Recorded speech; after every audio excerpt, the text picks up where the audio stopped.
கிறிஸ்துக்கள் அன்பான தேவனுடைய பிள்ளைகளே, ஆண்டவரும் உலக இரட்சகருமான இயேசு கிறிஸ்து இணையற்ற நாமத்தினால உங்கள் எல்லாரையும் வாழ்த்தி ஆசீர்வதிக்கிறேன். இந்த நவம்பர் மாதம் 16ஆம் தேதி மங்கள வார்த்தை நிகழ்ச்சி மூலமாக உங்களை நேரடியாக பார்க்கறது ரொம்ப சந்தோஷம். கர்த்தர் உங்களை ஆசீர்வதிப்பாராக. ஆண்டவர் என்ன மங்கள வார்த்தையோடு இன்னைக்கு உன்னை பார்க்க உங்கள் வீட்டுக்கு வர்றாரு. எடுத்து வாசிங்க. 2 ராஜாக்கள் 20:5.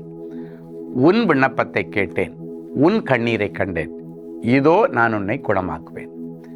3 தீர்க்க தரிசனங்களை இன்னைக்கு சொல்றார். முதல்ல உன் விண்ணப்பம் கேட்கப்பட்டது.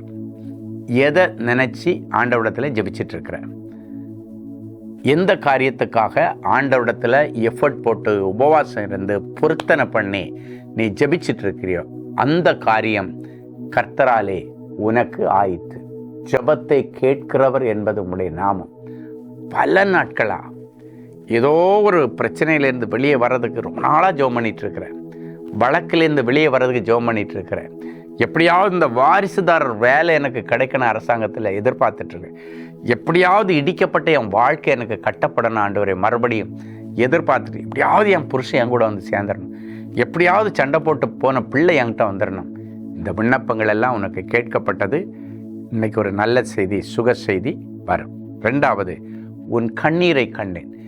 எந்த காரியத்தை நினைச்சு கண்ணீர் விட்டு கதறி ஆண்டவரே இதை என்னால் தாங்க முடியலன்னு சொல்லிட்டு இருக்கு, அது கேன்சர் வியாதியோ கொள்ளை நோயோ ஏதாவது இருக்கலாம். இல்லைன்னாச்சுன்னா பயங்கர கடன் பிரச்சனை. இதன் நிமித்தம் கண்ணில் இருந்து கண்ணீர் வஞ்சிட்டே சொல்ல நான் ரத்த கண்ணீர் வடிக்கிறேன்.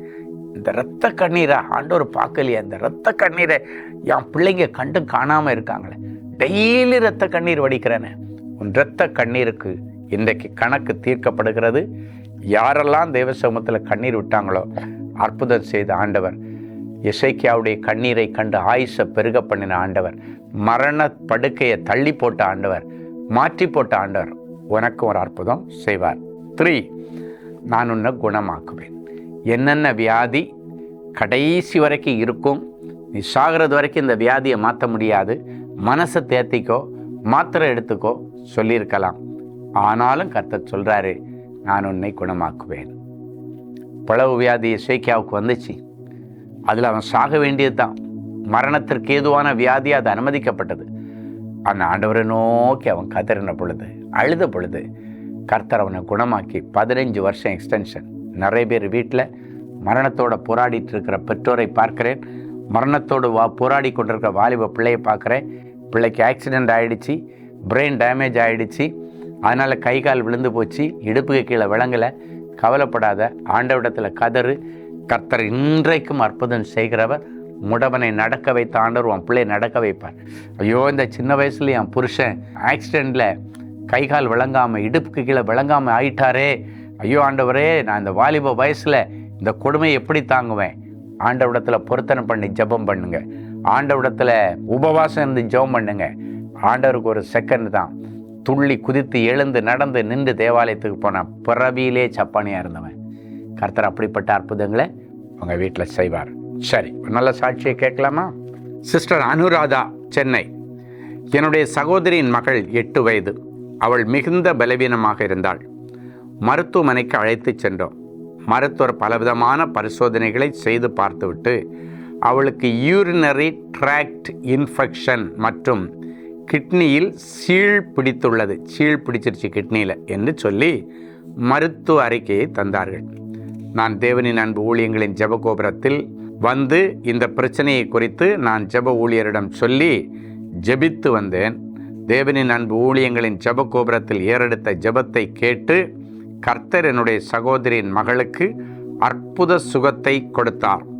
மீண்டும் மருத்துவ பரிசோதனை செய்து பார்த்த பொழுது ஸ்கேன் எல்லாமே நார்மலாக இருக்கிறது, பயப்பட வேண்டாம் என்று சொல்லிவிட்டார்கள். அப்படின்னா கிட்னியில் இருந்த சீழ் மாறிடுச்சு, யூரினரி ட்ராக்டில் இருந்த எல்லா இன்ஃபெக்ஷன் மாறி 8 வயசு குழந்தைக்கு, அந்த பொம்பளை பிள்ளைக்கு அழகாக சுகம் கொடுத்தவர் இன்னைக்கு உங்கள் பிள்ளைகளுக்கும் அப்படியே செய்வார். அன்பான ஆண்டவரே மக்கள், என் பிள்ளைகள் விண்ணப்பித்த விண்ணப்பங்கள் பெண்டிங் ஃபைலில் வச்சிருக்கிறது எல்லாத்தையும் இன்னைக்கு ஆண்டவர் பரிசீலனை பண்ணி, எப்படி எசேக்கியாவுடைய விண்ணப்பத்தை பரிசீலனை பண்ணி அவனுக்கு ஆயுசை பெருக பண்ணீங்களோ அதே போல் என் பிள்ளைகளுடைய விண்ணப்பத்தை இன்னைக்கு பரிசீலனை பண்ணி என் பிள்ளைகளுக்கு அந்த விண்ணப்பத்திற்கான பதிலை கொடுத்து என் பிள்ளைகளை நீர் ஆறுதல் படுத்தும், சமாதானப்படுத்தும், தைரியப்படுத்தும், உற்சாகப்படுத்தும், சந்தோஷப்படுத்தும் சுவாமி.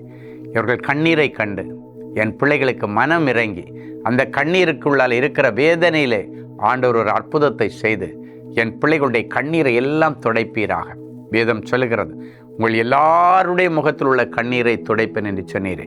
இவங்க குடும்பத்தில் உள்ள அத்தனை பேருடைய முகத்தில் உள்ள கண்ணீரை துடைத்து ஒரு அற்புதத்தை செய்யும். அது மட்டும் இல்லை, நீ சொன்னது போல நான் உன்னை குணமாக்குவேன் என்று சொன்னீர். வியாதியோடு கதறிக்கொண்டிருக்கிற பிள்ளைகள் யார் யார் இந்த நிகழ்ச்சியை பார்க்குறாங்களோ அத்தனை பேர் மேலும் உடைய தழும்புள்ள கரத்தை வைத்து எனக்கு விருப்பம் உண்டு சுகமாகன்னு சொல்லி கர்த்தர் சொல்லி ஆசீர்வதிக்கிறதற்காக உமக்கு நன்றி, உமக்கு நன்றி. இப்பொழுதும் திருமண நாள் மற்றும் பிறந்த நாளை நினைவு கூறுகிற பிள்ளைகளை ஒரு விசை கண்ணோக்கி பார். கர்த்தருடைய மகிமை வெளியரங்கமாகட்டும் சுவாமி. பிரயோஜனமாயிருக்கிறதை உனக்கு போதித்து நீ நடக்க வேண்டிய வழியிலே உன்னை நடத்துகிற உன் தேவனாகிய கர்த்தர் நானே என்ற வார்த்தை இந்த வருஷம் என் பிள்ளைகளுக்கு பலிக்கட்டும். இயேசுவின் மூலம் பிதாவே, ஆமென். அன்பு தேவனுடைய பிள்ளைகளே, இந்நிகழ்ச்சியின் மூலம் நீங்கள் பெற்றுக்கொண்ட ஆசீர்வாதங்களையும் உங்கள் ஜெப விண்ணப்பங்களையும் அனுப்ப வேண்டிய முகவரி தேவனின் அன்பு ஊழியங்கள், Vinayak avenue, OMR road, Okkiyam, Thoraipakkam, Chennai 600097. மேலும் 24 மணி நேர ஜெப உதவிக்கு 044-24547-999 மற்றும் 9941150999 என்ற எண்களுக்கு தொடர்பு கொள்ளுங்கள்.